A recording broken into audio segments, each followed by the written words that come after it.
Hey guys, Tbull here. Today we got some footage of the Dante B, Angelo, Yachino, as I call him. He's in the pilot seat for this one. What's the scoop with the Dante? We'll see that second mod there with the yellow highlights around it. That's the option to put the SAP on the main guns. Interesting option. We've seen some crazy results. I played this a couple times on stream the other day, and we were one-shotting. I think we one-shot a tier 2 Japanese cruiser with one of the turrets. Like, it was up to 3 shells, completely blew it up. Seen some crazy results with this. It's kind of great at blowing up cruisers, which is a good thing to have at tier 3, because that's a lot of the ships you're going to be seeing. You know, to unlike battleships, you got to get through the tier 3 cruisers. There's just a lot of cruisers down there. And they're not always the most well-played cruisers either. So you can blow them up pretty easily here.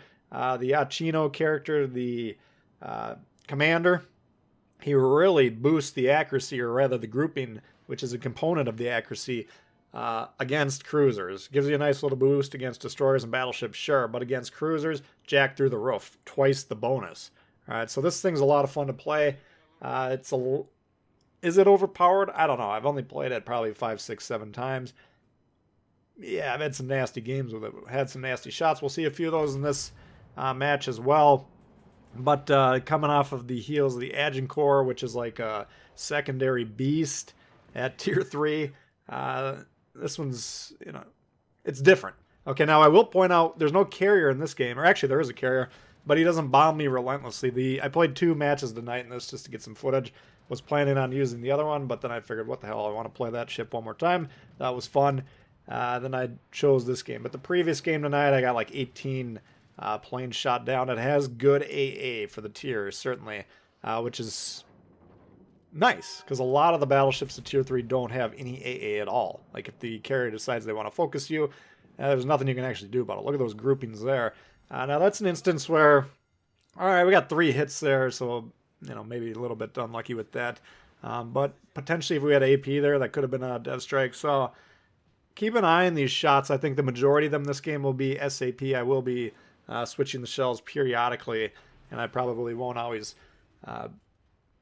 mention or, remember to mention it. But check this out against the Emily here. Now, the Emily and the French cruisers are very notoriously hard to dev strike because the armor schemes on them just tend to prevent that. But look at this nasty, wicked result there. We got about 2/3 of his health on the one shot there. He was angling in again a little bit. Again, you could almost say, well, AP might have dev struck him there. But nevertheless, we're 2.5 minutes into the game. We've done our ship's HP and damage, essentially. One more pull of the trigger will do it. And we've basically traded 3,500 damage. So, shooting these cruisers. So far, I've mostly been shooting the SAP. I've been mixing in a little more AP here and there, depending on the situation. But it's like, okay, this is the one battleship that currently has the SAP in the game. Might as well shoot it, right?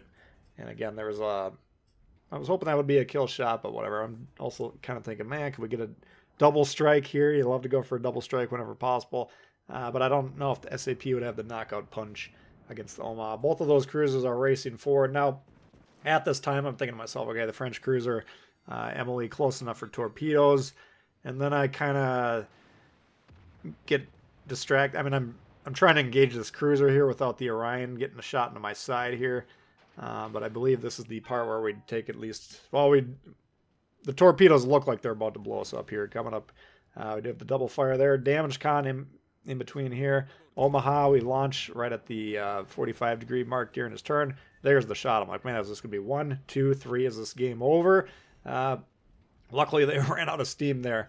But I think in my mind when I began this turn, I was going to fully turn away from the Orion. But then, just due to how slow we're going and other factors, it wasn't going to work out. So anyway, now we've loaded in the AP. I'm thinking, okay, we got all these cruisers. Let's get some dev strikes. Sure, we're getting good, reliable damage. Here comes the Emily. Turret reverse, a little bit slow. I mean, not bad for a low-tier battleship. But, I mean, trying to turn the ship, trying to turn the turrets to get on target here. We do have another cruiser behind the island, behind the Emily. We don't know exactly where. Then we have another cruiser, I believe, another Omaha to the northwest of us. and then the battleship. And I'm paying a lot of attention to the battleship as we go ahead and blow that up. That's what I'm looking at when I'm looking at the map frequently throughout this. I'm basically watching the map and then making some adjustments on the screen. I want to be pointing directly at this thing. Okay, now there's a couple of reasons. Number one, we're going to take less damage if he shoots us with the main guns. Number two, potentially I could get the sweet shot where I blow up one of these cruisers and ram the guy for a double strike medal. Love to put that on the Bull Bites channel. So there's competing reasons, but strategically it makes sense as well. We want to protect ourselves from the ship that potentially could give us the most damage at any moment, and that would be this Orion. If we aren't protecting ourselves by angling against him, he could give us a nice hearty whack, okay? Not a lot of heals on these French battleships. In fact, 5 on this build, and that's not even with the Paulo Emilio build where you could potentially get even more hits. There we did have SAP loaded. I wanted a nice reliable shot, hit the nose. He was pointing 45 degrees at us, but remember, SAP shells don't completely ignore angling, but angling has less of an effect. It's less of a defense against SAP shells. So wasn't worried about the angling. Wanted to try and make sure we got a nice spot where we get some nice damage. The nose seemed to be at. Again, you could say, well, if you had AP there, potentially you could have blown him up. Maybe, maybe not.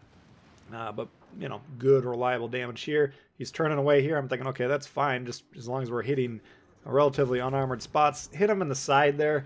Does he die if we aim up into the superstructure right there? Potentially. Or maybe if we hit him in that tail section.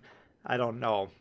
But nevertheless, he lives. And now I'm once again trying to get another double strike. We're trying to get the secondaries on the battleship. I'm also trying to mostly angle against him, but we do have any secondaries on the left side of the ship. Should be able to hit him.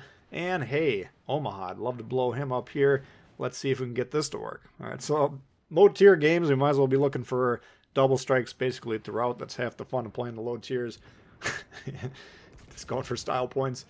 Can we get it though? Well, Orion's starting to look like, oh, he gone there, the Omaha, but the Orion's health creeping up a little bit. Looks like he might have a heal engaged. He certainly doesn't have will to rebuild invincibility because there's no ships near him, but looks like he did get one of those British heals off, keeping him alive. So there goes the double strike dream. But we have comfortably done well over 2 times our HP in the battleship. So far we're having a pretty good battleship game here. Again, angling against this battleship. This is the most instructive part of this video here. Who's the one who can knock us out? Who's the one who can do the damage? Sure. We're mostly broadside to that the Omaha to the northwest of us. Not completely broadside, but mostly.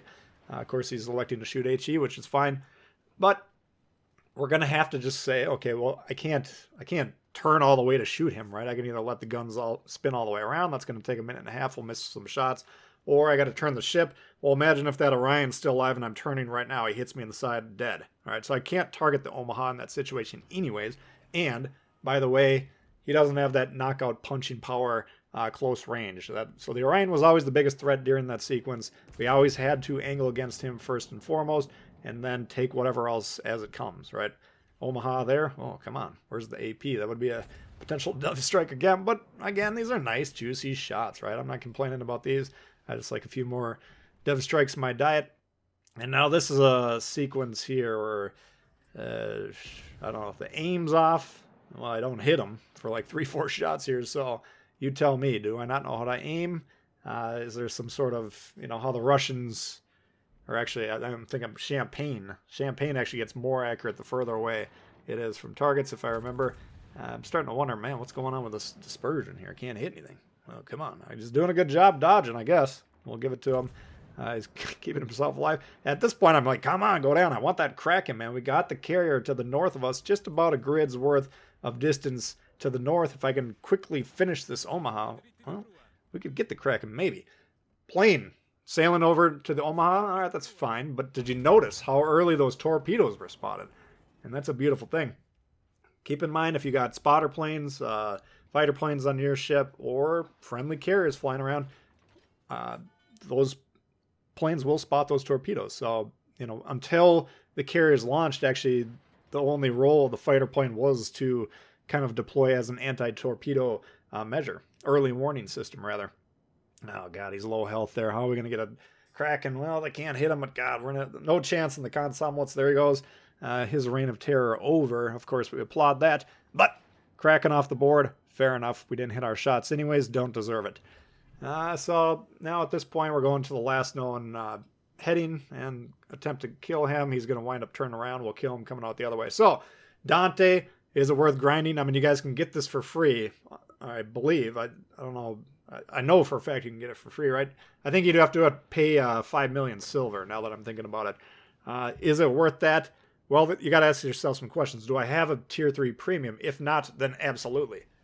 Absolutely. Anytime you can get a premium ship of a new tier for free or just by spending credits, non-real world money, go ahead and get that opportunity because that's just going to boost your weekly promotion order production, which is going to boost your progress overall. So that's a good thing. You already got a tier 3, but you're looking at it, well, okay. I mean, I'm telling you, it's a fun ship to play. Again, played it a handful of times or just a little bit more than that. Had a blast every single time. I think I've had a lot of good games in it. I don't encourage people to play a lot of, I don't want to see any 3,000 game careers in the Dante with a 98% win rate or anything like that. Go easy on the noobs, but in small doses, go ahead and blow them up. It's kind of fun. That's a look at the Dante B for you. Hopefully you guys did enjoy it. If you did, please hit the thumbs up. New to the channel, hey, consider subscribing. Lots of World of Warships coming for you all the time. Questions, comments, leave below. Love to hear from you guys, and we'll see y'all later. All right, peace.